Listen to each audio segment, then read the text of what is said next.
Calling to order the Monday, February 6th, 2012 regular meeting of the 34th Council of the City of Berkeley. Ms. Prince, would you please call the roll? Councilmember Baker? Here. Councilmember Blanchard? Here. Councilmember Kadekel? Here. Councilmember Platt-Onson? Here. Councilmember Stedman? Here. Mayor Pro Tem Turbrack? Here. And Mayor O'Dwyer. Here. The first order of business is the approval of the agenda. Is there a motion to approve the agenda? Motion to approve. Support. It has been moved by the Mayor Pro Tem and supported by Councilmember Kadekel. Are there any changes, additions to the agenda? Hearing none, Ms. Prince, would you please call the roll? Blanchard? Yes. Kadekel? Yes. Platt-Onson? Yes. Stedman? Yes. Turbrack? Yes. Baker? Yes. O'Dwyer. Yes. Next item is the invocation, and I don't see the assigned person for that. So the next item, please stand for the Pledge of Allegiance. I pledge allegiance to the flag of the United States of America and to the republic for which it stands, one nation, under God, indivisible, with liberty and justice for all.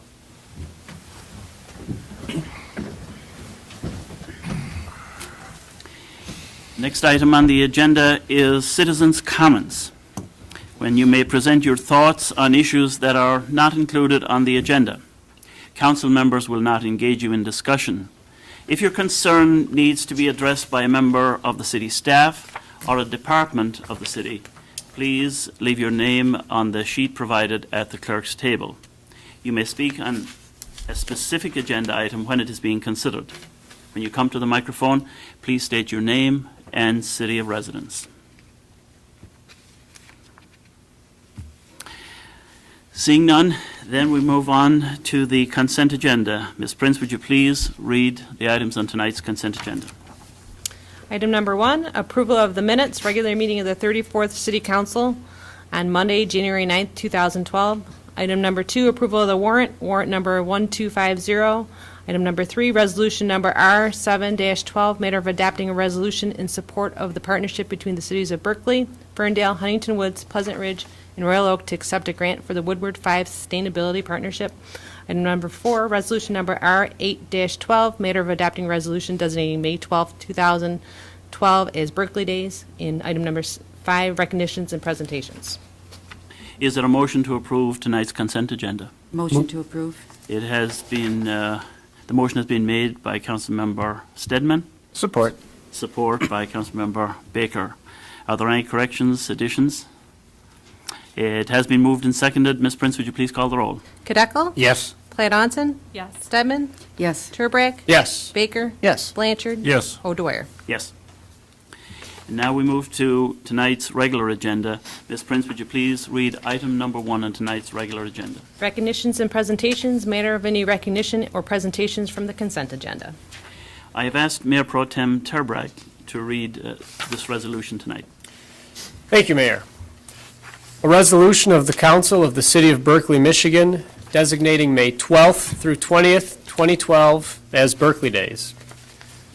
Whereas Berkeley Days Association Incorporated has made a request to conduct its annual Berkeley Days celebration at the Community Center area on May 12th through the 20th, 2012, and whereas as part of Berkeley Days 2012, the Berkeley Days Association requests permission to conduct a foot race on and a raffle drawing on Sunday, May 20th, 2012.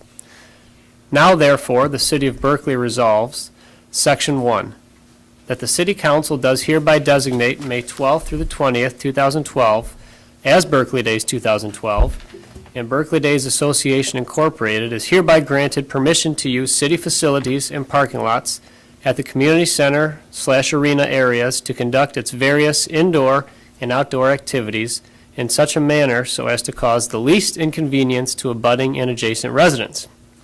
And Section 2, that Berkeley Days Association Incorporated will provide the city's risk manager necessary insurance certificates with sufficient coverage to hold the city harmless in connection with Berkeley Days 2012.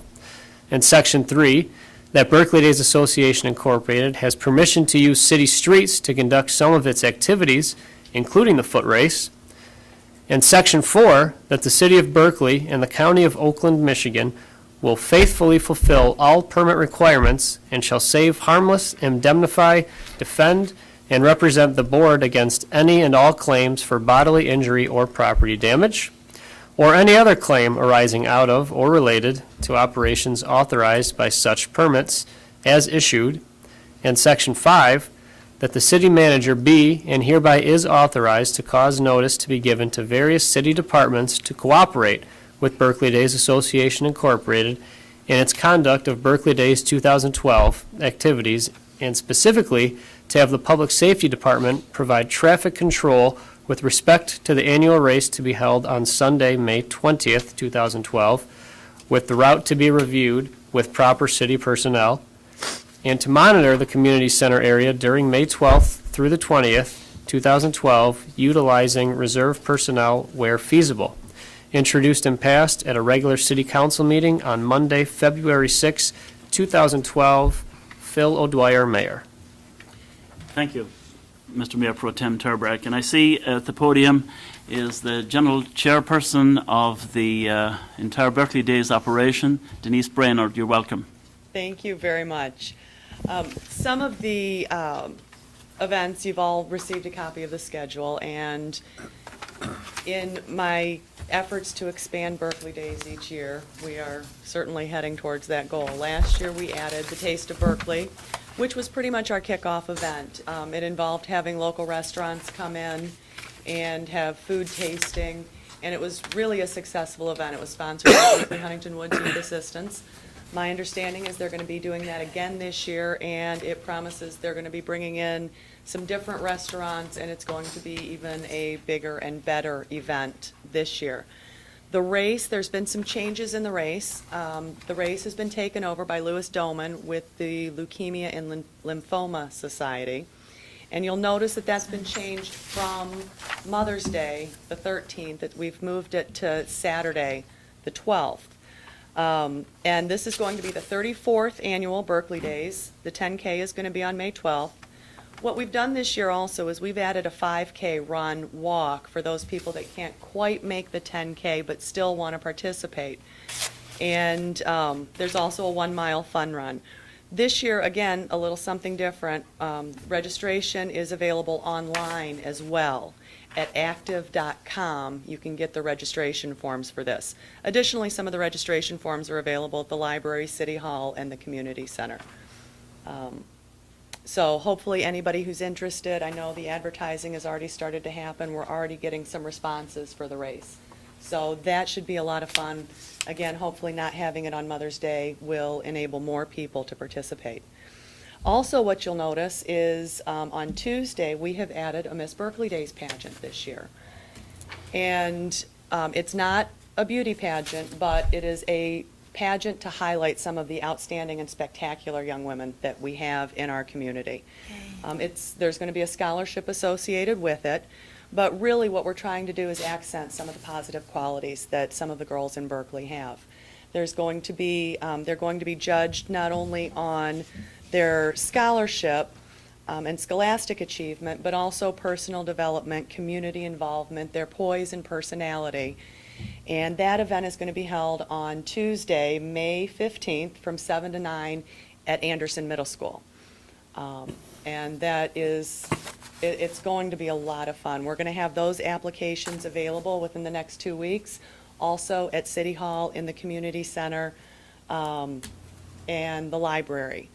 So anybody who's interested can pick up those. We're limiting it to high school freshmen, sophomores, and juniors.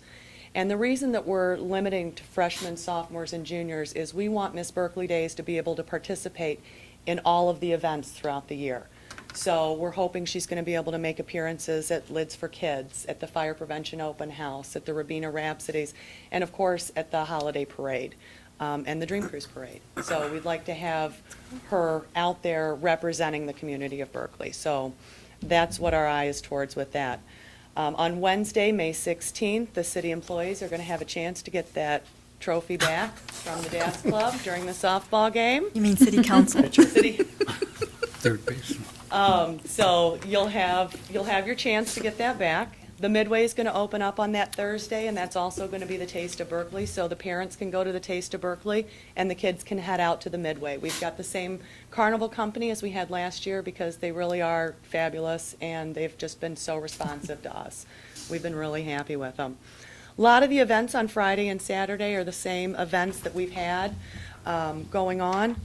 Oh, I'm sorry, to go back just 1 minute. One thing that we're also adding and will be presented during the Miss Berkeley Days pageant is we are bringing back Berkeley Days Citizen of the Year and Humanitarian of the Year. And these are both, there are so many people in this community that contribute so much that we thought this would be a really good opportunity when we're bringing the community together for Berkeley Days to be able to recognize these people. So Citizen of the Year will recognize a resident of the city of Berkeley who does contribute to making Berkeley a better city. Applications for both of these are also going to be available, City Hall, the library, and the community center. For Humanitarian of the Year, recognizing that there are so many businesses and business people who may not live in the city but do contribute an awful lot to what happens here. We want those people to be able to be recognized too. So hopefully everybody's going to get out and pick up their applications and submit them. The deadline for those entries, we need to receive them by April 25th so we can go through all of them that I know we're going to be getting and then choose our winners. Again, those people are going to be announced during the Miss Berkeley Days pageant on the 15th.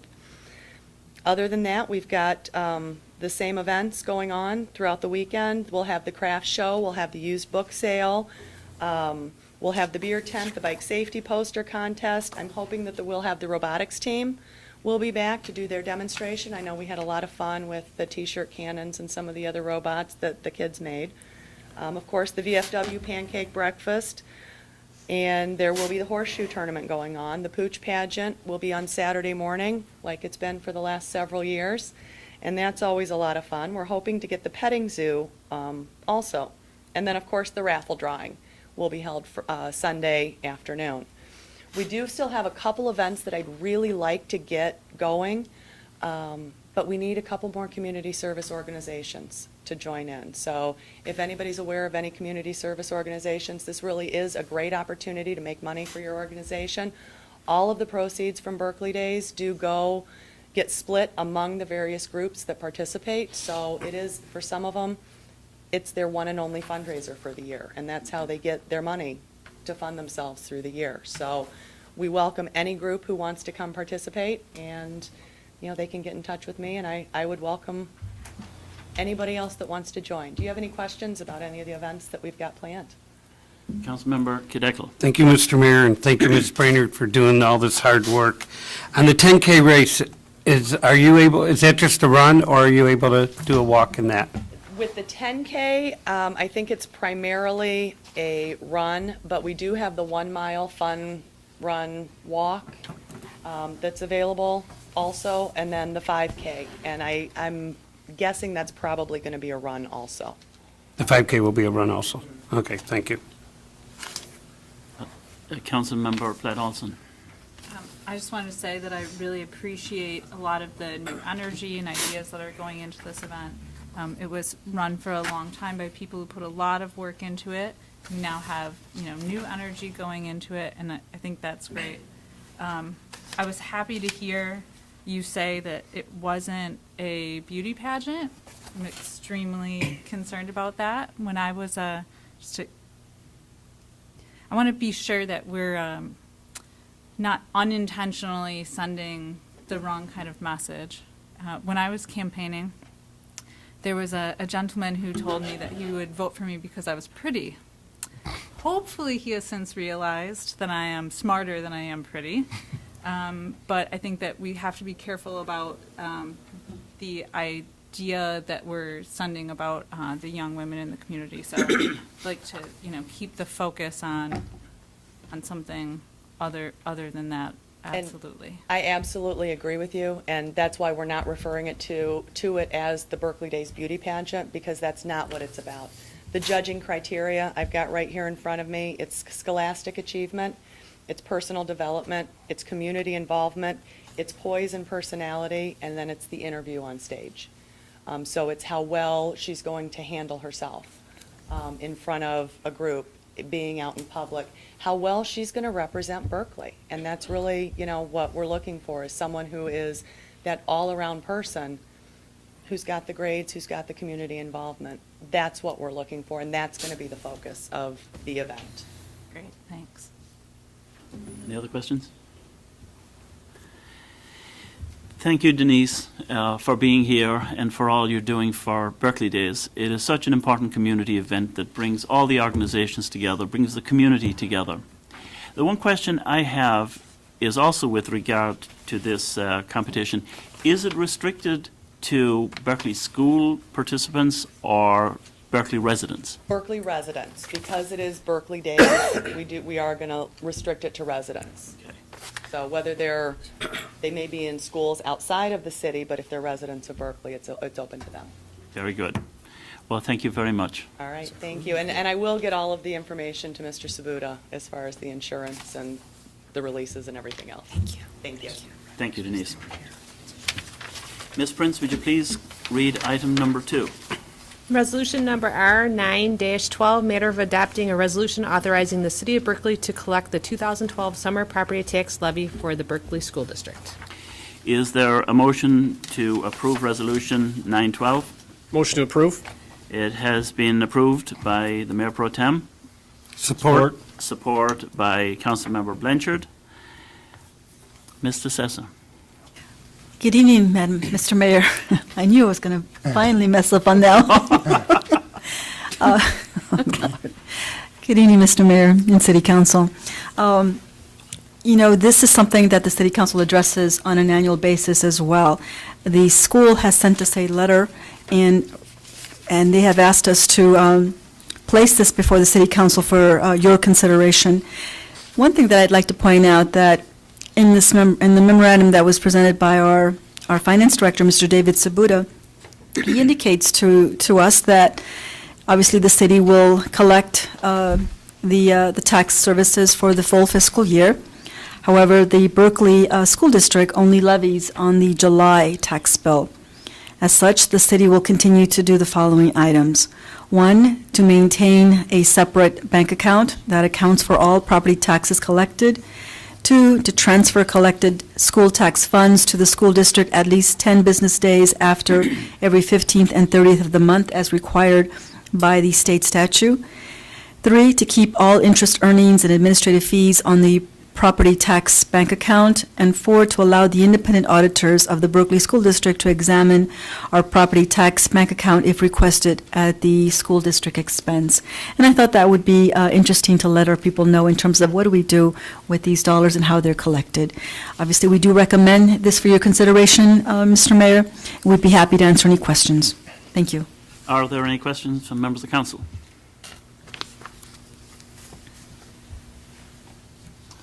No questions, but by way of comment. Sometimes, with all the coverage of political activities and educational activities, it may become unclear to people that municipal government is entirely separate from the educational system. Thus, the members of this council have no say whatsoever with regard to the decisions made by the school district. But we do collaborate in a variety of ways, and this is one of the ways. We collect this money for them and then turn it over to them. But we have no jurisdictional power whatsoever over the schools and the processes of the school system. That's a very good point. Ms. Prince, would you please call the roll? Platt Onson, Yes. Stedman, Yes. Turbrack, Yes. Baker, Yes. Blanchard, Yes. Kadeco, Yes. O'Dwyer. Yes. Ms. Prince, would you please call item number 3? Motion number M4-12, matter of approving the application by Blarney Stone Pub, 27253 Woodward Avenue, for temporary authorization of outdoor alcohol sales, subject to the approval of the Liquor Control Commission from 7 a.m. on Saturday, March 17, 2012, to 2 a.m. on Sunday, March 18, 2012, in the applied for extended area. Is there a motion to approve M412? Motion to approve. Support. It has been moved by Mayor Pro Tem and support by Councilmember Kideckel. Ms. DeSessa. Council, I really don't have too much more to report or to say on that item, except that I hope that everybody has had a chance to review their application, and we'd be happy to answer any questions. I don't know if there are any representatives from the Blarney Stone? Anyone? If you'd like to, if you don't mind stepping by, just in case the council has any questions. I really would appreciate it. And the other thing that I would say, Your Honor, is that we've worked very close with the Blarney Stone before in the past, and they've done a very good job. I know that Public Safety will continue that relationship, and they do recommend this application for your consideration. Thank you. Are there any questions? Councilmember Steve Baker. Thank you, Mr. Mayor. Good evening. Hi. Thank you for coming out again and for the information about this. And as the city manager mentioned, this is an annual event. It just happens to coincide with St. Patrick's Day. I'm sure that's just a coincidence with the Blarney Stone and all. So for those of us that may be haven't had the opportunity to participate or just are curious about that, could you tell us a little bit about two things? The timing, we noticed this is from 7 a.m. to 2 a.m. Do you imagine, are the doors open at 7, or is this like the setup time and it's actually open to the public after that at some point? Could you tell us a little bit about the timing? It's just the setup time. We usually open around like 11 outside, and then depending on the weather, we close early or later. Hopefully the weather holds out for us like it has been, and we can stay open a little bit later than normal. Right. Try to make more money. Sure. Oh. And the second question had to do with the entertainment. So in the application it mentions the tent and some form of entertainment. Could you shed a little light on it for us as to the nature of that? The liquor and beer companies bring in bagpipers, and we don't know when they come in. They just show up and play a couple things on their bagpipes and then take off. So a little Irish jig to kind of. Yeah, it's Okay. fun. Fantastic. Thank you. You're welcome. Any other questions? Well, hearing none, Ms. Prince, would you please call the roll on M412? Stedman? Yes. Turbrack? Yes. Baker? Yes. Blanchard? Yes. Kideckel? Yes. Platt Onson? Yes. O'Dwyer? Yes. Ms. Prince, would you please read item number 4? Resolution number R 10-12, matter of adopting a resolution recommending the transfer of all stock in 2010 Class C licensed business with dance permit located at 3490 West 12 Mile, Berkeley, Michigan 48072, Oakland County, wherein Harry E. Hartfield, deceased, transfers 16,250 shares of stock, each to new stockholders Jeffrey J. Hartfield and Linda S. Hartfield. Is there a motion to approve R 1012? Motion to approve for Motion to 1012. approve by Councilmember Stedman, Support? support by Councilmember Platt Onson. Ms. DeSessa. Council, in order for this transaction to occur, this requires a review and investigation of all the appropriate paperwork by our Public Safety Department. And while I don't have the actual copy here of all that information, I know that Chief Eshman would be happy to answer any questions that you may have regarding this application. However, there is a copy of the resolution that's required by the Liquor License Commission to be considered and approved by the City Council. According to the Public Safety Director, Chief Eshman, he has advised us that that all the appropriate paperwork has been completed and submitted. They have completed their investigation as well, and they are recommending the transfer of the liquor license be approved. I don't know if Chief Eshman, if you don't mind, Council, if you have any questions, we'd be happy to answer any questions. Thank you. Thank you. Are there any questions for the Chief? Chief, is this a reasonably routine situation? Yes, very much so. It's all family. That's what I thought. Right. And a valued and long-serving family in this community. Correct. It's a very viable business, very compliant. We're happy with the business, the way it's run. We have no issues with it. Very good. Any other questions? Well, thank you, Chief. Ms. Prince, would you please call the roll? Turbrack? Yes. Baker? Yes. Blanchard? Yes. Kideckel? Yes. Platt Onson? Yes. Stedman? Yes. O'Dwyer? Yes. Ms. Prince, would you please read item number 5? Ordinance number O-1-12, matter of approving the first reading of ordinance number O-1-12, amending Chapter 46 Elections, Article 2 Precincts, Section 46 through 16 through Sections 46 through 23, of the Berkeley City Code and setting date certain of second reading, March 5th, 2012. Is there a motion to approve O-112? Motion to approve. Motion to approve by Support. Councilmember Baker, support by Councilmember Blanchard. Mr. Sessa. Council, if you don't mind, I'm just going to go over some of the information that was presented to me by our city clerk, Cheryl Prince, regarding this item, and then, if she doesn't mind, assist me with and answer any questions that the city council may have.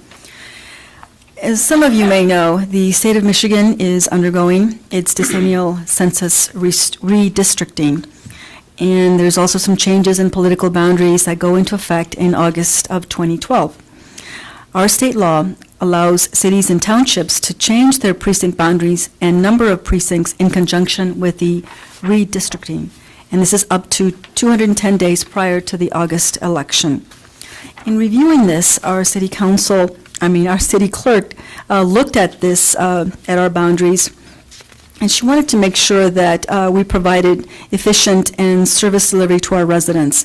And based on our large turnout in our elections, especially during presidential elections, she felt that perhaps it was time to take a look at this, since whenever we have a large election, there are usually long lines, and they can sometimes, wrap around some of our buildings. And so we, after looking at this, she is recommending that perhaps it would be in our best interest for the city to realign some election precincts and create a new precinct in order to better facilitate state and federal elections. And this is what we're doing with this change. And so therefore, we're asking the city council to allow us to create a new district. And I know there's so many changes here, I'm not even going to go and explain that. Perhaps I'll let Ms. Prince discuss that. But in terms of costs and things of that nature, she is working very closely with the city clerk for the city of Ferndale, and they will be providing an M100 voting machine to the city of Berkeley at no cost. And this is possible simply because this machine was purchased with federal funds. As such, they can't be sold or done away with. And they're also consolidating themselves, so this equipment has become available. And my understanding is they're willing to allow us to utilize that equipment or give it to the city of Berkeley so that we can do this. We do recommend this, City Council, and before I go into any more elaborate information as to how each of these precincts are going to be set and what are some of the changes, because there's a big old map here, I'd like to ask our city clerk to just very briefly summarize how this new precinct is going to work. Ms. Prince? Thank you very much. Because of the census, the state of Michigan allows us to consolidate or expand our precincts as needed, as City Manager DeSessa indicated. And what I did was I sat down with the GIS department with Oakland County, and we looked at actually census blocks and tried to come up with precincts that were similar in size and uniform in shape as best as possible to increase and better provide our service delivery for our elections, like City Manager DeSessa mentioned. Basically, all the precincts will experience some change, except for precinct number 4, that will remain intact. Most of the changes are small, couple streets here or there.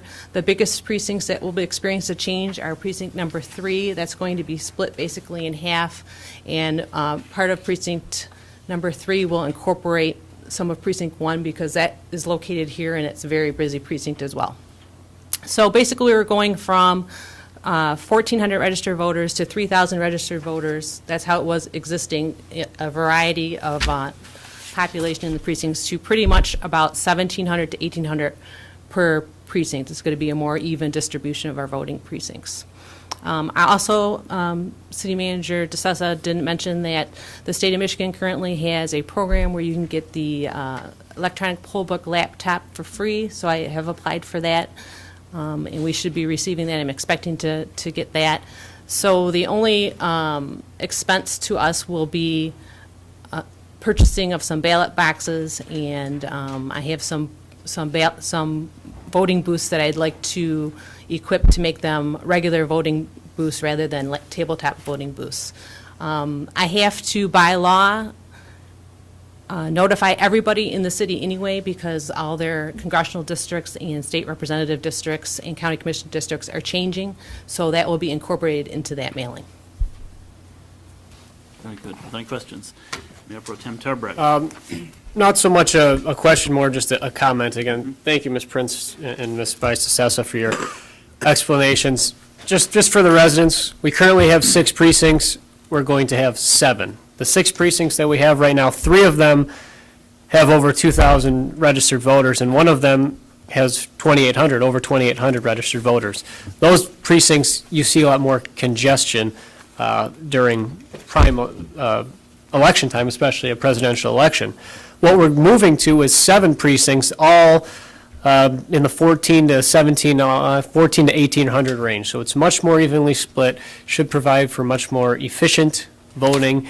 It'll help our poll workers not be so slammed at the end when they're trying to get everything in, and to hopefully get some results a little bit more efficiently, so everybody knows what happened. Thank you. Thank you. Councilmember Platt Onson? A question, actually. So we know that in this census, we found out Berkeley population decreased. Is there a reason that we didn't just take precinct 3, which is almost at its limit, and redistribute that to some of the surrounding precincts that have lower numbers, and keep it at 6, since we had a higher population with 6, now we have a lower population and we're going to 7? Can you give me some background on the thought process and considerations there? Yep, I actually looked at that as well, and it was just that because of the concentration of voters was so high in that one precinct, it was hard for 1 or 2 precincts to absorb that difference, and it made sense, since you were changing, to change it so it was better delivery for all the precincts instead of just, increasing the delivery in one precinct. That was going to actually be the fallback plan if I couldn't obtain free equipment and the grant funding for the other precinct. The other thing I wanted to mention was, in the state law allows us now to reconsolidate precincts in school district elections. So precinct 3 and precinct 7, which is the new precinct, will be located in the same voting location. So in those elections, that actually will go back to one precinct. It'll be considered one precinct because it's the same voting location. So they'll be voting in precinct 3 and 7, but it'll just be one precinct. So that will say we will not be increasing our costs in any way during those local elections, which are the ones that we have to pay for. Okay, and then as we're making this switch, and I'm sure we're going to have lots of confusion with new congressional districts and everything else, do we have anything in place if people, show up at a polling location and discover it's moved? Do we have anything in place to sort of help guide that? Actually, I'm planning on the February 28th election, the presidential preference primary that we'll be voting in, to have a notice at the precinct stating that there will be upcoming changes. And then as well, when you go to a voting location, there's a laptop now, and if somebody shows up and they put their driver's license in or their name in, it'll show what precinct they're in, and if they're at the wrong precinct, our election inspectors will have a map there as well as the information to guide them to the proper voting location. Okay, thanks. Very good. Councilmember Baker. Thank you, Mr. Mayor. And thank you for your work in doing the analysis and looking at those different options and explaining, some of the rationale of why we're choosing this path. And I guess while I'm experiencing some gratitude here, thanks to our neighboring communities for helping share their equipment so that we can put that to good use. I was going to follow up on the same kinds of lines with the outreach and the communication, and you mentioned for those who do choose to participate in the preference primary. This year, we know it's usually a low turnout, so I imagine that's not the only form of outreach that we'll be doing to folks. And so perhaps we could consider, I'm sure it's part of the plan, to leverage the cable channel to communicate that, to find other mechanisms like in the Buzz and some of the other outreach to that. Definitely. Yeah, could you elaborate a little bit more about that? Well, I'm hoping to have it well publicized on the website, in the newsletter, the online newsletter, and then I'm hoping to work with the communications coordinator to, and Nancy Lyon, to hopefully get something on the cable station for us. Excellent. Great, thank you. Thank you. Any, I had a question, but you already answered it. I think you pretty well clarified that my initial question was the 7 versus going back to 6 for the locals. And I think that's been pretty well covered, so. And thank you for the excellent job you did. I met with you and we discussed this, and I think it's an excellent job of putting this together. Thank you. it brings some order to the map too, in terms of the street demarcation. So it's much more orderly than it used to be. Councilmember Baker? Oh, yeah, I was just kind of looking at it, the way the new, and those of you that haven't had a chance to see this yet, you'll appreciate it when you do, the new Precinct 2 kind of looks like a miniature version of Berkeley. It's actually kind of the same shape, it's, so it's kind of cool. It's Berkeley within Berkeley there. Very good. Thank you, Ms. Prince. Would you now please call the roll? Baker? Yes. Blanchard? Yes. Kadeco? Yes. Platt Onson? Yes. Stedman? Yes. Turbrack? Yes. O'Dwyer? Yes. Ms. Prince, would you please call item number 6? Motion number M5-12, matter of approving a special use approval, SU 1-12, to Nicole Hades, 1722 11 Mile, to establish a veterinary office use within an office district. Is there a motion to approve M512? Motion to approve. Motion to approve by Councilmember Baker, Support. support by Councilmember Stedman. Mr. Sessa. Council, just very briefly, and then I'll turn this over to our city planner, Ms. Vanson.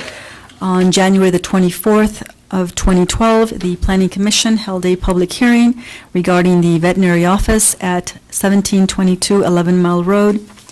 At this time, the Planning Commission also reviewed the site plan. Per our code, the veterinary offices, excluding the outdoor runs, are permitted as special land use uses in the office district. Therefore, any proposal to open a veterinary office in the office district requires a public hearing and requires city council approval.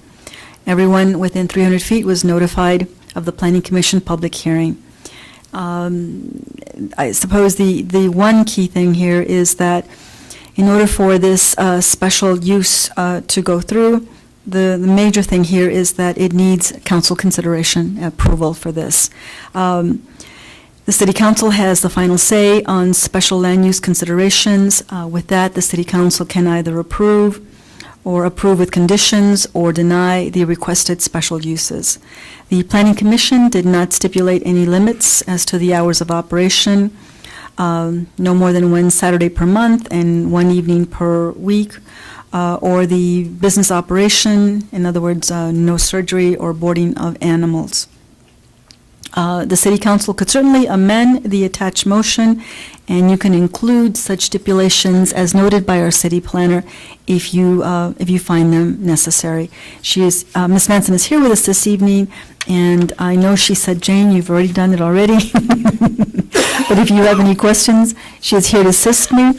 And also, the chair of the Planning Commission, Mr. David Barnett, is also here to also assist us with any questions that you may have, Your Honor. Ms. Vanson, good evening.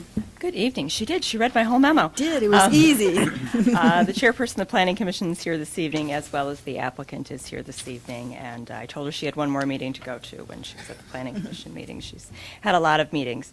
The site plan was also approved by the Planning Commission with a few tweaks, but nothing major. And they recommended without condition the special land use request to you. The applicant had noted it's a specialized practice, as she mentioned before, acupuncture and chiropractic services for pets. And she indicated at the Planning Commission meeting it would be open about 20 hours per week during the school hours, and it would be open one evening per week and every other Saturday. So if the City Council wants to, certainly you could include those stipulations. If you don't, and for whatever reason, if the applicant decides to amend her practice or a new vet would move in, there would not be those limits on the hours of operation. A vet would be allowed to continue, and might not have the same limited operation. So that might not be a problem for the city council, and that's fine. I just want to give you a heads up, since it seems my job is always talking about what's the worst thing that can happen. I just want to let you know that a vet office, as long as it doesn't include the outside dog runs, would be allowed unless you stipulate certain hours or limits of practice. And I'm here if you have any more questions. Are there any questions for Ms. Svensson?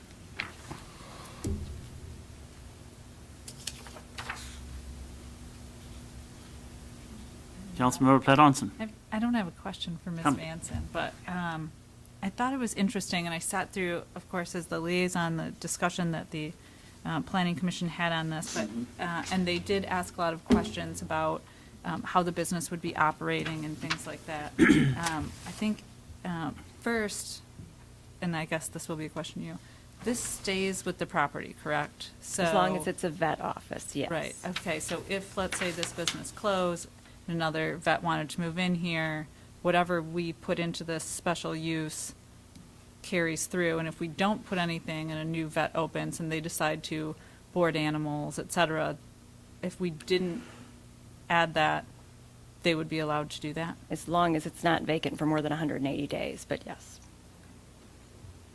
So, I don't know, I think it's kind of an interesting idea. You know, we're always sort of thinking about what this particular business has in mind, and we have absolute faith. I've sat through all of her presentations, and they've all been wonderful, and the details are very well thought out. Then you have to look at that what if. So if we end up with another business, we want to make sure that whatever we have put together is something that works for that location long-term if need be. So I don't know if we should think about amending it to include some of the stipulations about surgery or boarding of animals or things, just based on the fact that it's literally surrounded by houses, or I just thought it was worth bringing up the point for discussion. Any reaction to Councilmember Platt Onson's thought?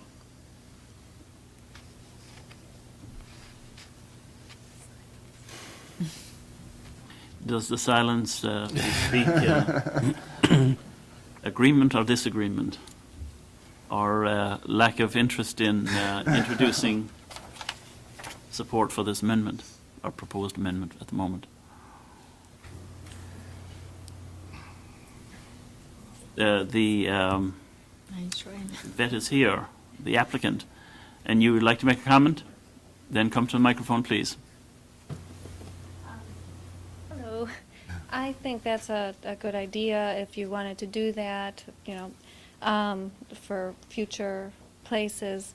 A lot of people think that like animal hospitals can be quite loud, and you think of barking dogs all the time, when actually the practice that I worked at for 12 years, a very busy conventional practice, is kind of situated the same way. It's in a residential area in Livonia, butts up right against a house behind it, and the house next to it is like right next to it where our surgeries and our we didn't have boarding, but we had hospitalized patients, and who may stay there for several days in a row. And even it always did strike me as well, even on the busiest of days, and the yappiest of dogs, and it would be completely quiet out in the parking lot. You would have no clue of, that so much activity was going on inside. It's really just not that loud. It's not like the barking kennel where you have 15 hound dogs, barking outside at night. It's not like that. So just a thought. It's, I'm not going to be doing surgeries. I'm not going to be doing boarding, so that's not going to affect my practice. But it's not so loud as a lot of times people. Oh, a vet clinic. It's going to be so disruptive, and it really isn't. It's really quite quiet. Mayor Pro Tem Turbrack. Thank you.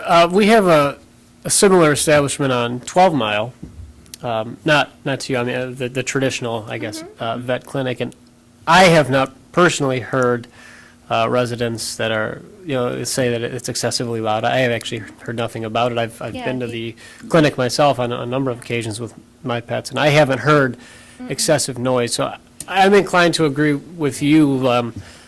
I have Very not confident seen about that. many veterinarian clinics that are, overly loud. It's not like the kennel that you've referenced. So I'm okay with proceeding as the planning commission suggested, that we proceed and not put any further restrictions on if that were to happen sometime down the road.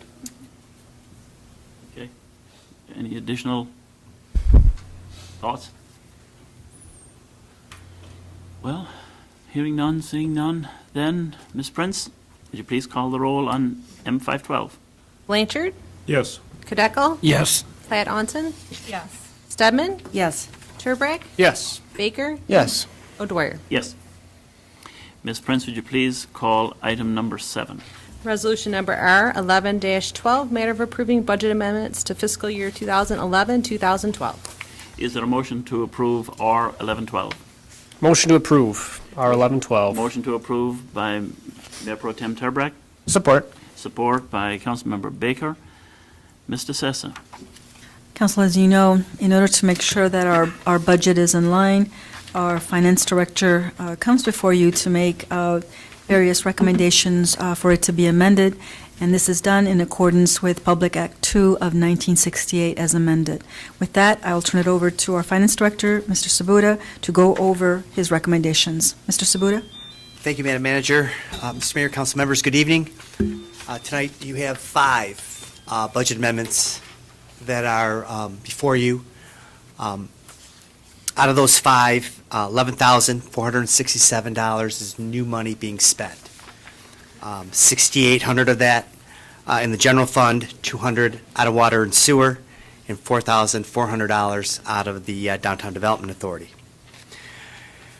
The balance of the budget amendments, what we're doing is we're changing the intent of how money is going to be spent. Item A and item B, what they do is, this is the DDA's contribution for the intersection at 12 Mile and Coolidge.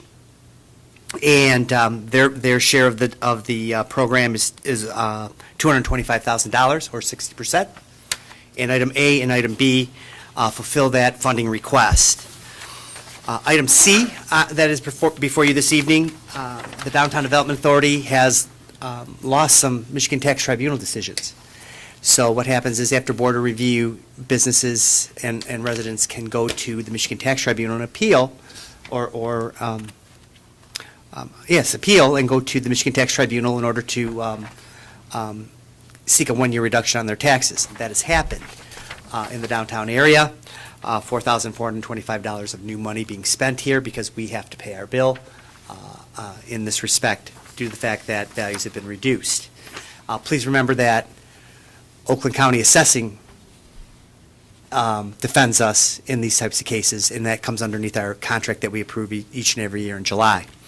Item number D is a adjustment of line items between tuition and program supply. The Public Safety Department needs an extra $2,000 in tuition versus program supply, so we're moving the monies between the 2 line items. And then the final budget amendment is a really good one. As you know, the federal government came up with a $5 billion program to assist businesses and municipalities with their early retiree program. This is our 3rd draw from the $5 billion. We've received over $85,000 from this program, the last installment being just over $32,000 in revenues. So in total, just over $85,000. What this item E does is recognize that last $32,000 received, plus underneath the contract that's been approved by council, we have to pay our consultant who assisted us with the application process. They are due 20% of the dollars collected, and with that, they you can see in the budget amendment the dollar values that are due them, both coming out of the general fund and the water sewer fund. So with that, I would entertain any questions that the council may have on the 5 budget amendments.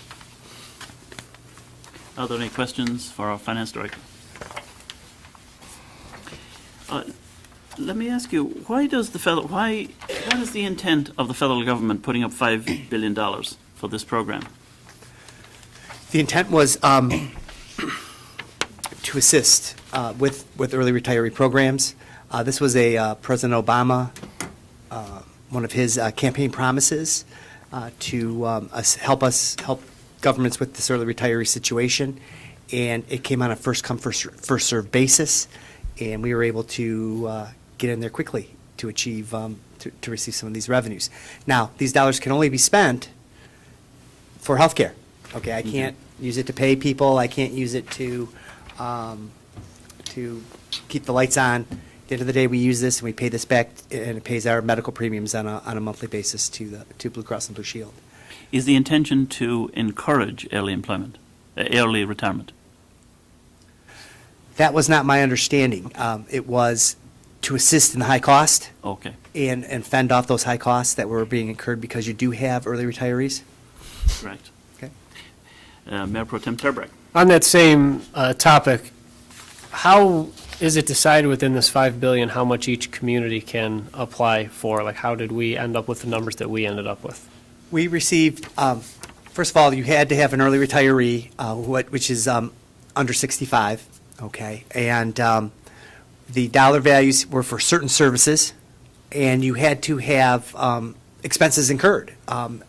It wasn't so much that we're paying monthly premiums on their behalf, it's these early retirees had services rendered, and based upon those experience factors for each individual retiree, that's how much was which was these retirees had incurred in monthly expense.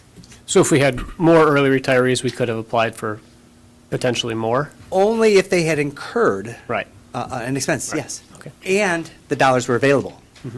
Thank you. Very good. Councilmember Baker. Yes, thank you, Mr. Mayor. Good evening, and thank you for the explanation of walking through all these line items and explaining them so carefully. Thank you for that. You're welcome. Three of the items on our before us here this evening are with the Downtown Development Authority, and the first two in particular. So this isn't so much a question, but kind of like closing a piece of the conversation from when we last got together to talk about this. The two items here, the first two, A and B, refer to the DDA's portion of the intersection. Correct. Right, and so this is the complementary portion to the bit that we approved last time. That is correct. Which is the city's portion. So just to kind of help let folks know where we are on that process, this is just bringing that piece of this larger proportion of the funding to the table so that we can then proceed and Right. all of that stuff. But yet, where we are now on the process is, we don't have the vendor yet, is that right? But so these are working numbers to have the funds ready for that when we do proceed. If you recall, the engineer made an estimate, $375,000 for the intersection work. The city was going to put up the first 150, and then the next 225 is coming from the Downtown Development Authority. And obviously, A and B supports that. We haven't gone out for bid yet, and that's coming up. So we have to wait and see how that all pans out as we progress through the next couple of months. Right. But Please, I yep. know what I wanted to say also. Please. Please remember, with the DDA's budget, the council has to approve the DDA's budget. That's why this is here. So the Downtown Development Authority has already approved these amendments. In accordance with state law, the council also has to approve the DDA's work. Thank you. Great. Thank you. Thank you. Councilmember Platt Onson. I just wanted to make one more note to follow up on what Councilmember Baker said. One of the items, you might be thinking, where is the DDA getting the money to do this? One of the biggest chunks is that this is the entire budget for the Coolidge streetscape is now being put into the intersection. So I think, in the coming years, that's something that we need to be thinking about, how we can make Coolidge safer and friendlier, and how we can support the great businesses that have cropped up along there. It's really been kind of phenomenal in the last few years, all the businesses that have opened up and the energy that's there, and I know they're doing a lot of their own efforts at this point to try to make that work, and whatever we can do moving forward, I think is going to be really important, because everything, when budgets are tight, everything's give and take, and this was a pretty serious give, so I want people to sort of understand what is and isn't going on and what sacrifices, we do have to make. And so this is a sad one, but hopefully there's something that we can do, working back towards improving that area in the near future. Councilmember Baker. Thank you, Mr. Mayor. Whoops, there I messed up too. I think we'll all have to have a tally to see who, last one to do that. My apologies, sir. And to follow up on Councilmember Platt Onson's comments, I was able to, as the liaison to the DDA, to listen in on the healthy dialogue that board is currently talking about, to your very point, to the tremendous energy and work that is going on Coolidge with the Coolidge Collection and their first Thursdays, which have been a terrific success, and their quite encouraging outreach to raise awareness about Coolidge and the kinds of things that we can do. So I absolutely agree. We know that the intersection needs to be done. And I think this is an and, not an or. I think there are creative ways to encourage safe travel along the roads, highlight all that our businesses have to offer. It will take a bit of creativity, but at least I can attest to the fact that there have been and will continue to be interesting conversations to help move this forward. This is a tremendously large ask, as you so accurately pointed out. And they're very aware of their responsibilities, both to the general safety at that intersection and to enhancing the business district along Coolidge. So it's exciting to hear them talking about that. It's exciting to feel that energy on Coolidge and to see the opportunities to move forward with that. So some more to come, and I'm glad that you pointed it out, because it is important to say, as we move forward with this project, enhancing Coolidge needs to be part of the dialogue as well. So thanks. Any additional discussion? I think the word energy, or renewed energy along Coolidge, is an apt description. It's an excellent description of what is beginning to take place on Coolidge. And unfortunately, there are trade-offs when we have to spend money. And safety has to dominate the picture, and unfortunately, that's why we have to deal with the bricks at 12 in Coolidge. But we also cannot lose sight of the importance of supporting the efforts along Coolidge. I think it's going to be very important in the future for us to keep an eye on that aspect of our community as well as the folks out on Woodward Avenue. So there are several dimensions to our city that we have to keep an eye on all the time and be as helpful and supportive as we can. But renewed energy on Coolidge is a beautiful description, because that's what I see too. And Ms. Prince, would you please call the roll on R 1112? Kadeco? Yes. Platt Onson? Yes. Stedman? Yes. Turbrack? Yes. Baker? Yes. Blanchard? Yes. O'Dwyer? Yes. Ms. Prince, would you please read item number 8? Resolution number R 12-12, matter of adopting a resolution establishing an ad hoc Woodward Dream Cruise Committee coordinating the 2012 Dream Cruise event for the city of Berkeley. Is there a motion to approve R 1212? Move to approve. Moved to approve by Councilmember Kadeco. Support. Support by Councilmember Blanchard. Mr. Sessa.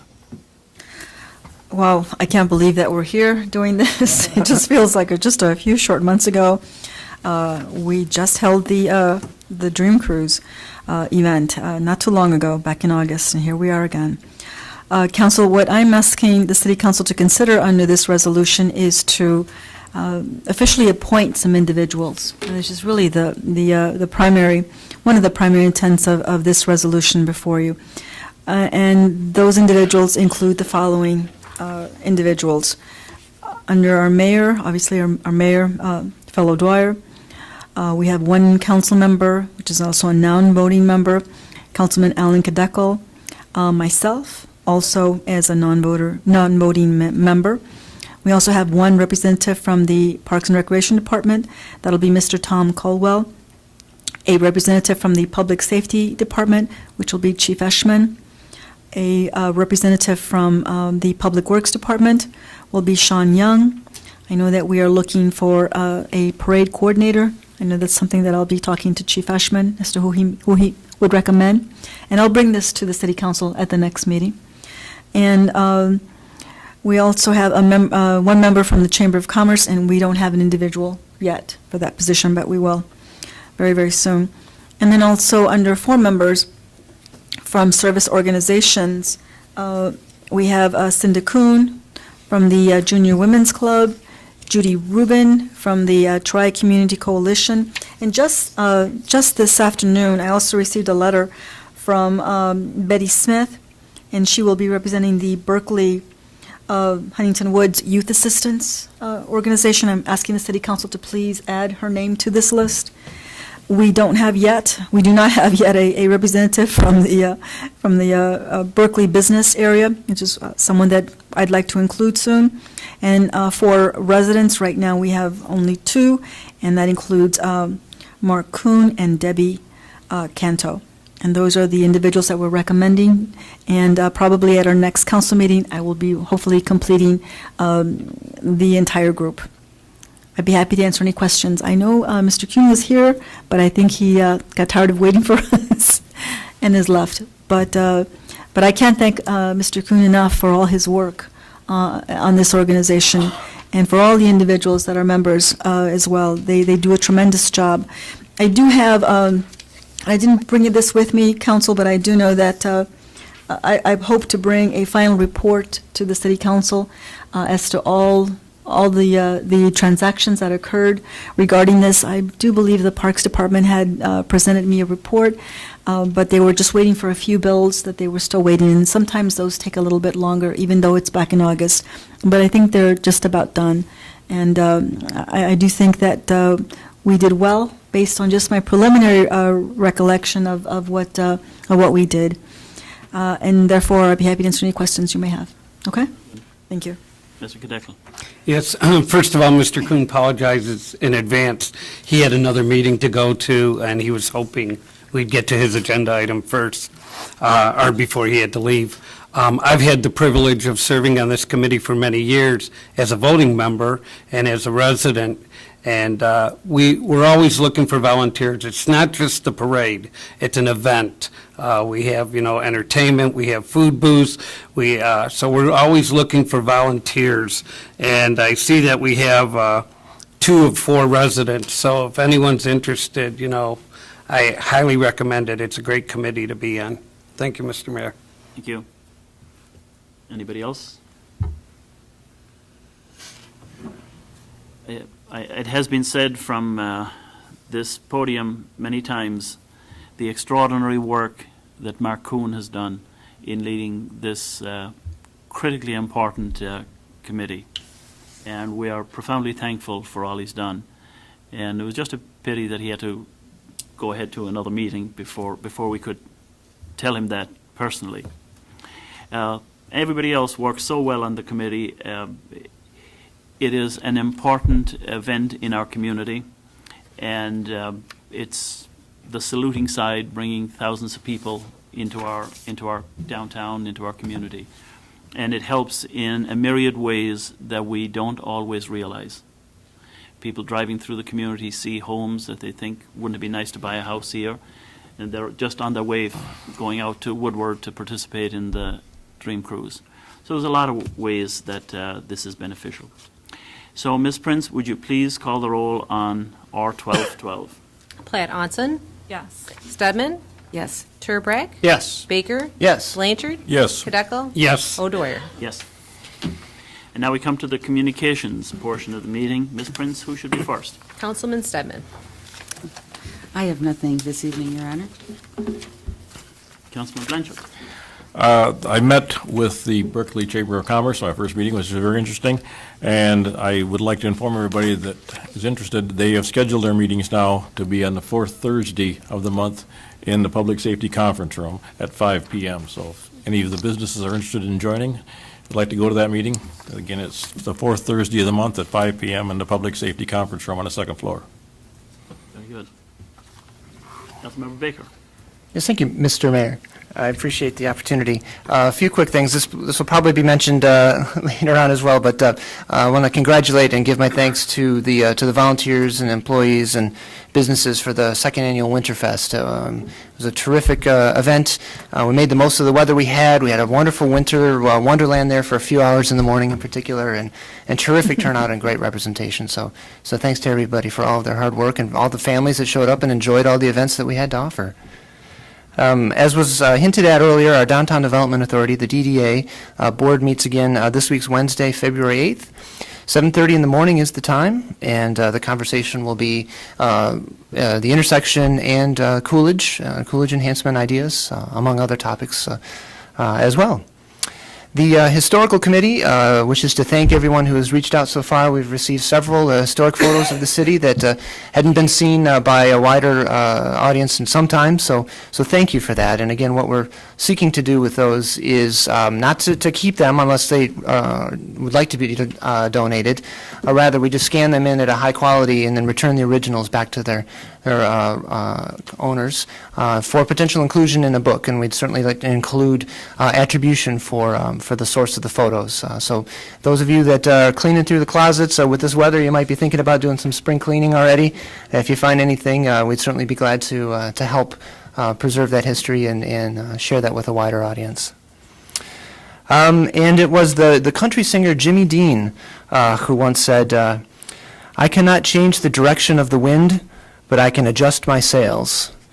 And again, that was Jimmy Dean who said, "I cannot adjust the direction of the wind, but I can adjust my sails." I cannot change the direction of the wind, but I can adjust my sails.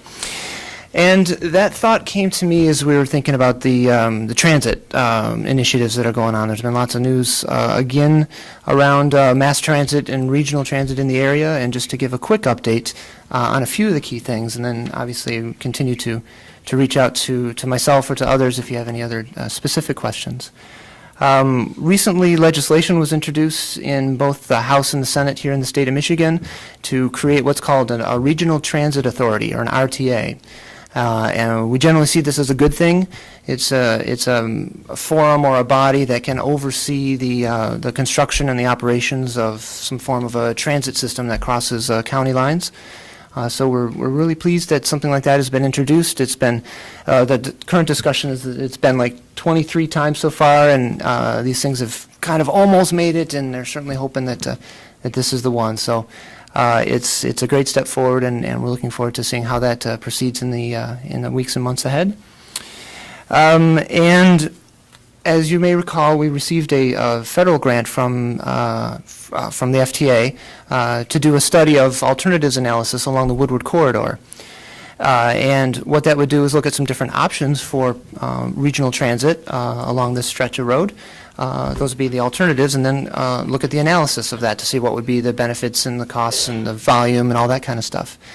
That was based on the thought of the Woodward Light Rail project, which had been scheduled to work its way up to just south of 8 Mile. And then our intent with this study would be to see if and how there'd be interest in pulling that rail system further north. Well, those plans have changed. And so we said, well, what do we do with this grant? Is there still any value or utility in any form of a study along the corridor? And so in a series of conversations we've had both locally and with folks from the state and with the federal representatives, we put together a proposal of how we might be able to adjust our sails to the changing direction of the wind. And so we're actually tightening up a press release on this to say that our group will be expanding its scope rather than shrinking it or stopping, to look at the entirety of the Woodward Corridor in support of the regional, the rolling rapid transit, as they call it, system. So that'll be something, you'll hear plenty more about this. It's a very extensive process that involves a significant amount of community outreach and public engagement. So there'll be lots of opportunities to talk about this, what it is, what it's not, those kinds of great things. So we're really looking forward to that. We're excited that we have the opportunity to partner not only with the cities that we are currently working with, but actually have an opportunity to welcome additional communities to the table as we think of going all the way from the riverfront, the entirety of the 27-mile stretch up to Pontiac is what we're talking about with this scope.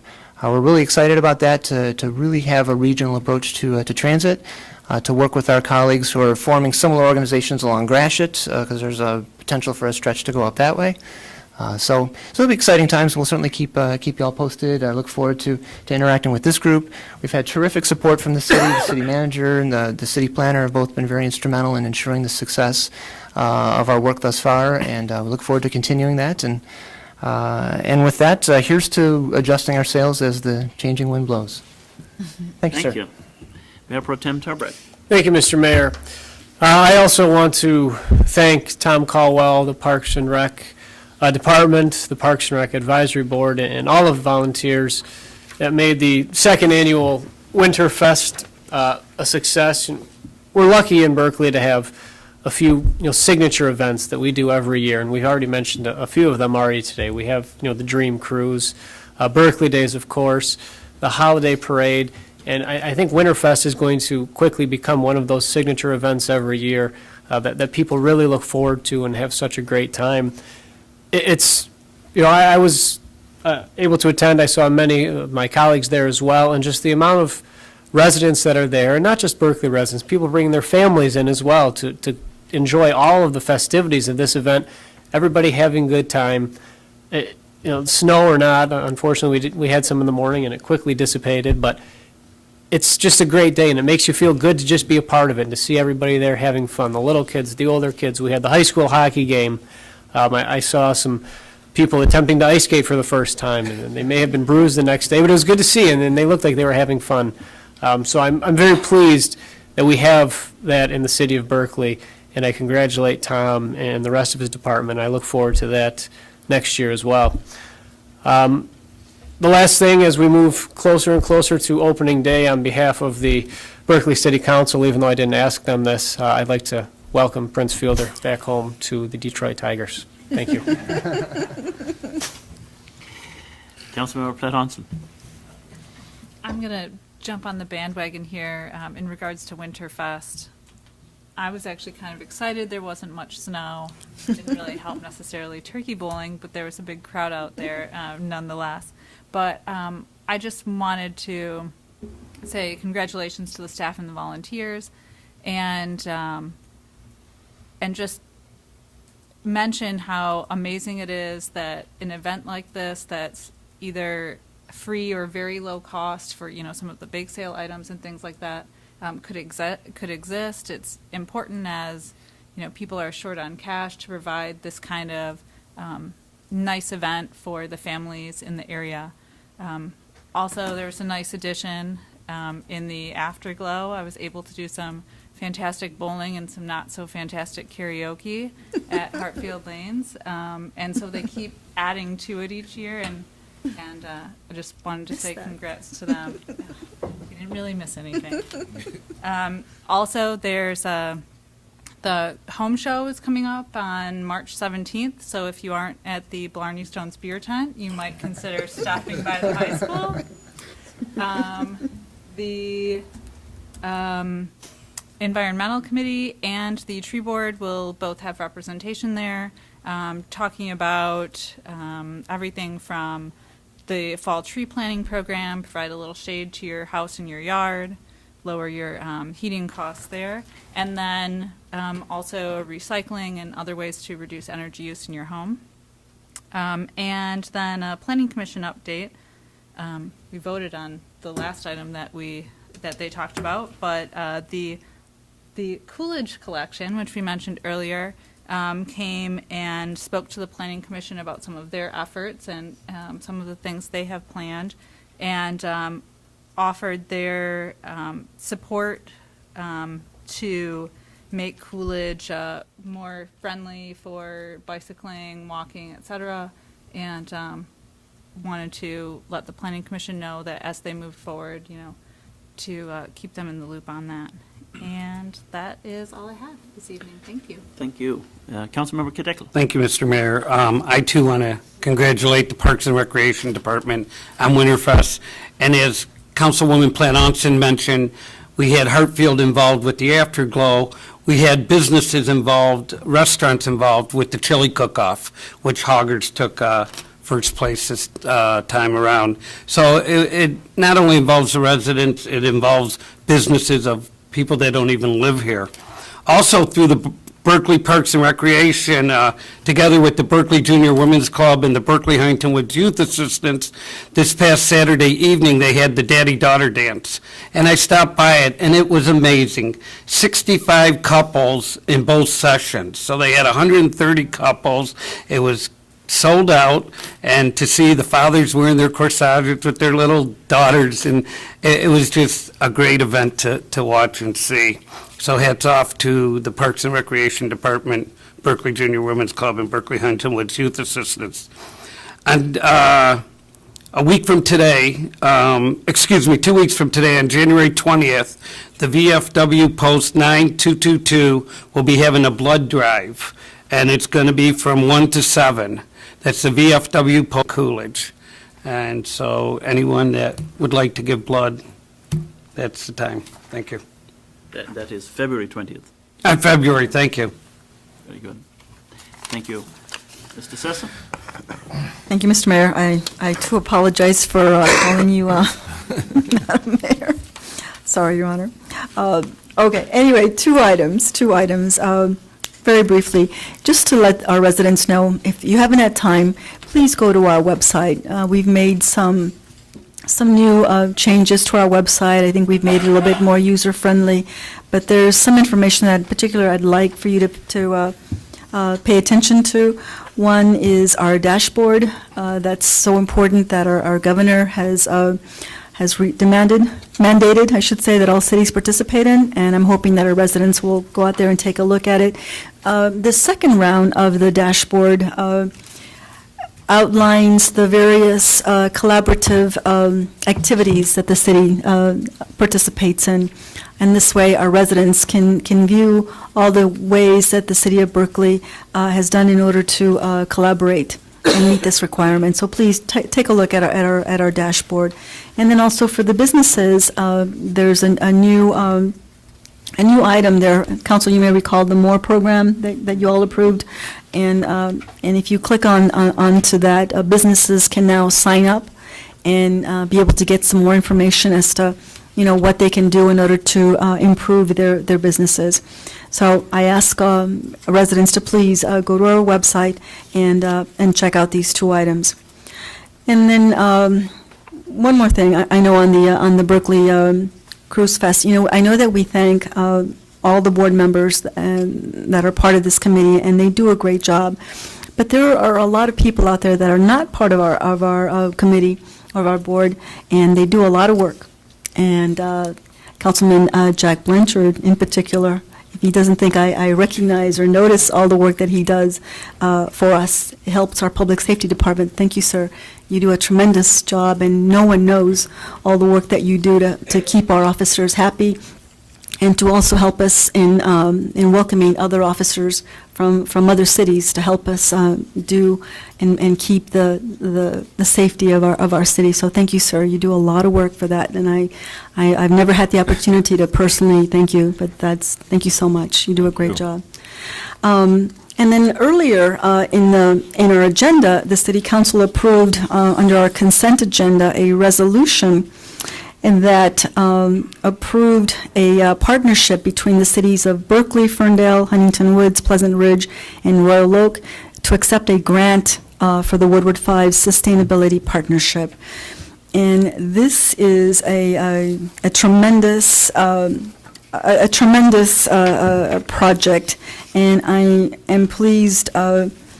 I guess I think it's safe to say that the mayor has asked Councilmember Planonson to be a representative from the City Council. Thank you so much. This is a year and a half that we're going to ask for your input. So that is a tremendous effort, Councilmember. Thank you so much, and I look forward to working with you on the advisory committee.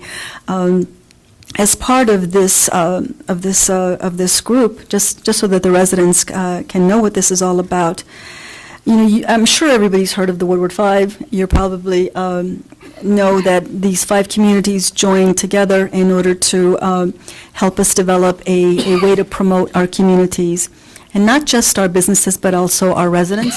And you may recall this was the This is the concept that came about thanks to our past council member, Dr.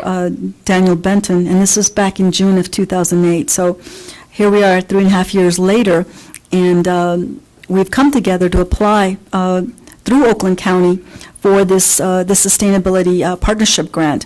And it has a title, and it's called the Woodward 5 Sustainability Partnership. And this partnership will help us to develop a sustainability plan that's going to be designed to equip communities to work together and leverage shared resources towards a sustainable future. For those of you out there, this grant, it comes out to a total of $75,000. $50,000 of that comes from the Michigan Department of Environmental Quality, and then also an additional $25,000 in staff resources is provided from Oakland County as a match to this grant. Both myself, our city planner, Amy Vanson, and also the assistant to the city manager, Teresa McCarlton, will be working on this as well, together with Councilmember Platt Onson and several members from our business area and residential area and organizations. And I think that the committee is going to consist of about 25 individuals from each of these 5 communities. So it's a tremendous endeavor, and I thank the City Council for accepting this grant. Now, one last thing, just so everybody knows, and I think Ms. Colley, in her memorandum, really made it succinct in terms of what sustainability is all about. And basically, she writes in her memorandum, sustainability refers to the ability of communities to thrive without diminishing the ability of future generations to meet their own needs. And we all are working very hard with many challenges, as you know, as we go through this through this next fiscal year. And I'm so pleased that the 5 of us have come together and undertake this incredible challenge. And again, I hope Councilmember Platt Onson understands that this is going to be a tremendous feat. So thank you so much again. I can hardly wait for this project to be over and done with, but it'll take almost a little over a year to get it done. So here we go. So thank you, Council, and that's all I have to report. Thank you. Thank you. Mr. Sabuda. Thank you, Your Honor. I have nothing this evening. Thank you. Mr. Schneider. Also nothing this evening, Your Honor. Thank you. I have just a couple of quick things. I share the gratitude of the city manager that Councilmember Platt Onson was willing to undertake this very important leadership position in representing the council on this sustainability plan. She certainly has the preparation to make a significant contribution to this particular issue. A couple of other things. Chris Belly's, that restaurant on Woodward, is going to open at the end of the month, around the 28th of February. It will certainly end the long viewing of Denny's. And I think this will be a wonderful restaurant and a great addition to our community. At the end of the month also, on the 28th of February, we have presidential primary. I'm going to ask Ms. Prince to tell us a little bit about how that's going to work and what residents should know when they come to vote. Thank you, Your Honor. On February 28th, we have the presidential preference primary. This is a primary where you have to, if you would like to vote in this election, when you go to fill out your application to vote, you do have to declare what type of ballot you would like. The City of Berkeley will have a Democratic ballot and a Republican ballot. The candidates are available on our website. The polls will be open from 7 a.m. to 8 p.m. If you'd like to vote an absentee ballot and you meet the qualifications, please call our office at 248-658-3310 to request an application. We'd be happy to get that started for you. What you need to know is you have to declare what type of ballot you would like. That is going to be public information sent to the state for 22 months. It's going to be retained for 22 months. It's not declaring that you are a Republican or a Democrat. It's just declaring that that's the type of ballot that you requested for this election. Maybe a question regarding the discussion we had earlier regarding the 7 precincts. Will it be the all 6, or will we be moving to the new arrangement? No, that change will not take effect until the August 2012 election. You will continue to vote at your regular precinct for this election. Very good. Thank you. You're welcome. And a final note on the Berkeley Home Expo. It's occurring, as has been pointed out already, on March 17th. Now, it is from 10 a.m. to 4 p.m. So there should be no reason why a person couldn't go to the Berkeley Home Expo and also experience the festivities of the Blessed Day. Now, Ms. Prince, on that thought, we have a work session. Yes. Could you please read item number A on tonight's work session? City fee schedule, matter of discussing changes to the city's fee schedule as it pertains to the building department. Very good. Mr. Sessa. Council, I'm going to turn this over to our city planner so that she can discuss this matter with you. Ms. Vanson, thank you. Hello. We have a new plumbing inspector and a new mechanical inspector, as you'll recall. That was approved by City Council last month. And our new mechanical inspector had noted in his application, because we included the city's fee schedule, so these business people could figure out exactly, based upon the contract, about how much they could figure on making if they chose to apply to the city of Berkeley. And he noted that there were some errors. He's a registered plumbing and mechanical inspector. And so based upon the errors and some omissions that he had noted, I asked each of our trade inspectors, electrical, mechanical, and plumbing, to see if there were any other changes that needed to be made. And as I was putting this together for council for a work session, I tend to use a previous one because it's easier to just amend it, the whole cut and paste thing. And I noted that the last time we amended the minimum fee, the city amended the minimum fee, was in 2007. And none of the remaining trade fees had increased since 2002. So it's been 10 years since most of our fees have increased, and the minimum fee was last increased in 2007. And so based upon that, I am recommending that there be a slight increase in those, and I can go into that in more detail.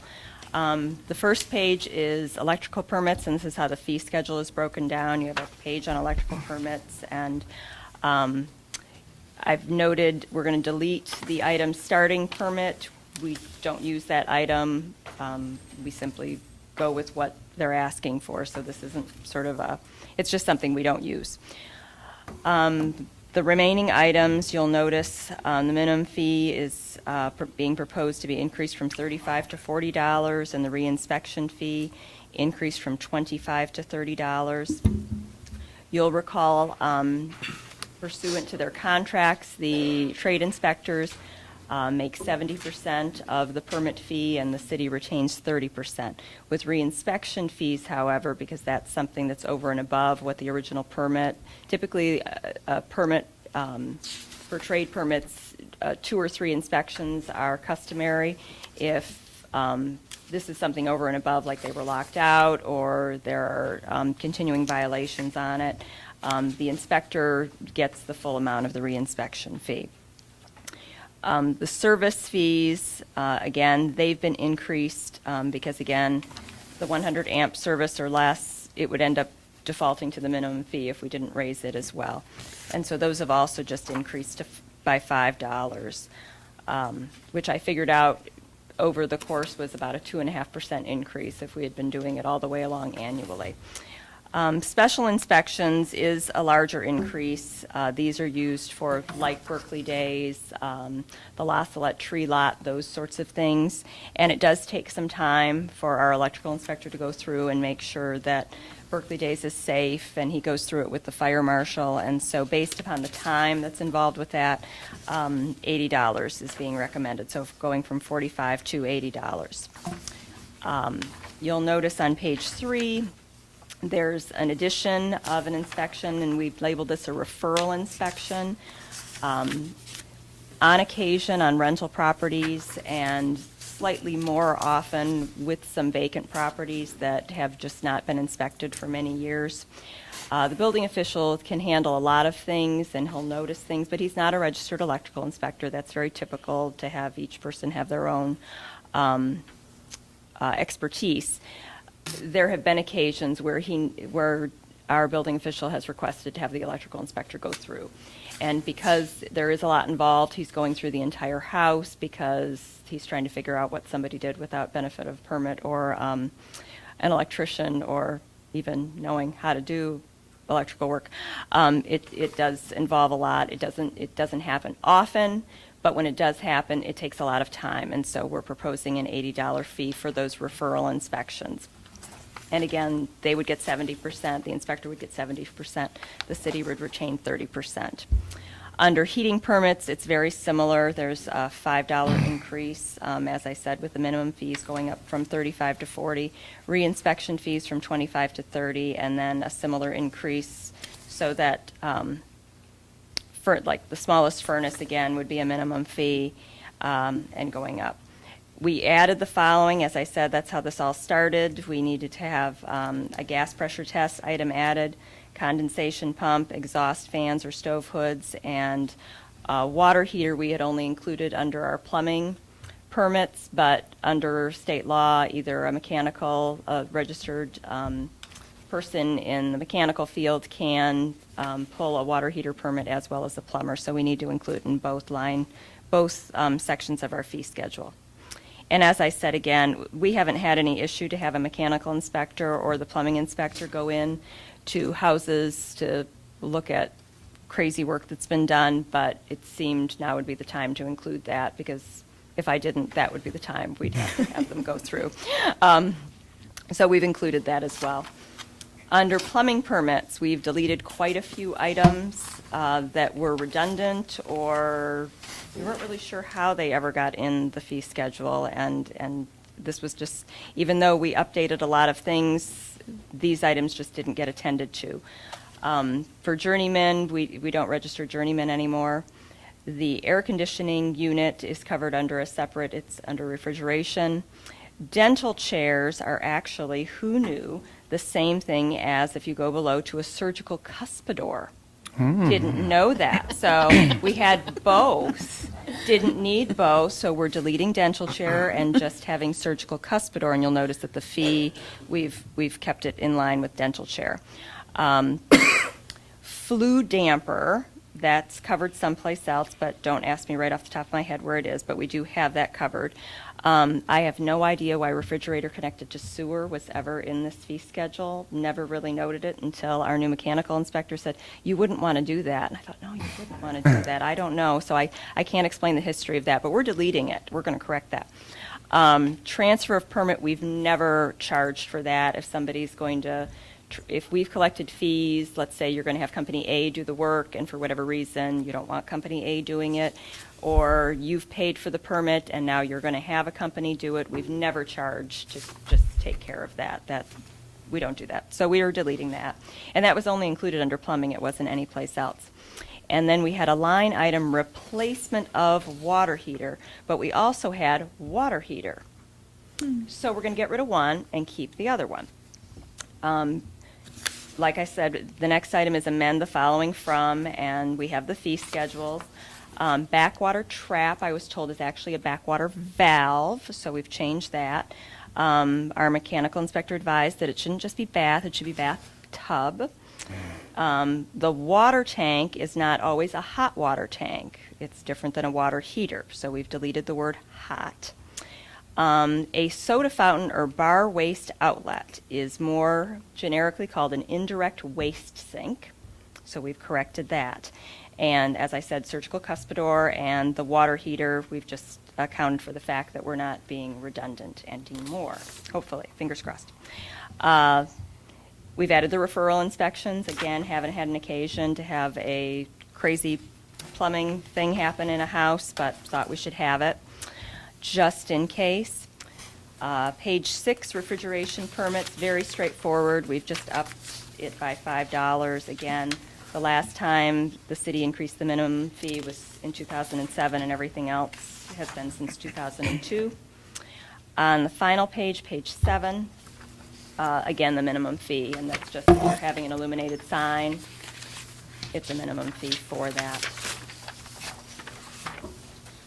And I went through that quickly, I apologize, but yeah, I'm assuming if you've got any questions, I'm here. Very good. Any discussion or questions on the council? Councilmember Pat Onson. I'm just curious where this puts us. I know you had mentioned when we were talking about approving the new inspectors that some of our fees were out of alignment with some of the neighboring communities. Where does this put us We're low. in regards? Okay. We're still low. We're still low? Because we're shorthanded, the building department, I've had occasion on waiting on, it seems to be mostly electricians. And last week, I took a call, and he didn't have the fee schedule in front of him. He wanted to mail in a permit, so I was going through, he was going to need to register, and he was going to do a service, and he needed a couple of circuits and a set of 25 fixtures. And so I said, well, that's it. And he said, well, where's the inspections?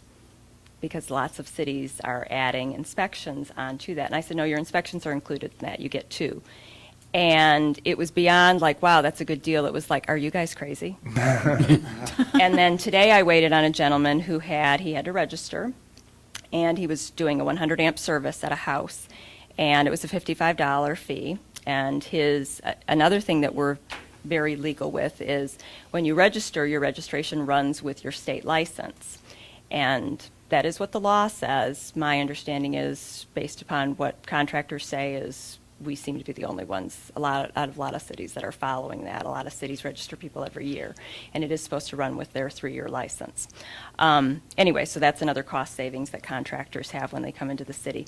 But he was doing the service upgrade, and he was registering. It was a $55 fee, and he, again, kind of snorted like we were sort of crazy low. I said, well, I am going before council tonight, and it's going to go up by $5 maybe. And he said he was in Trenton, and the same thing was $120. So I think we're still pretty good price. And again, you do want to, the inspectors and I have talked about this, I don't think nobody in the building department wants us to go crazy overboard, because then you have people not pulling permits. Mm-hmm. And then it's not getting inspected, and then who knows what's happening, like we've seen with the vacant houses that were suddenly, whoa, what happened here 50 years ago? So you want to make sure work's getting done. You don't want to push people underground. But I think it's been 5 and 10 years, so my opinion is we're overdue. But of course, it's up to you guys. Thank you. Councilman Baker.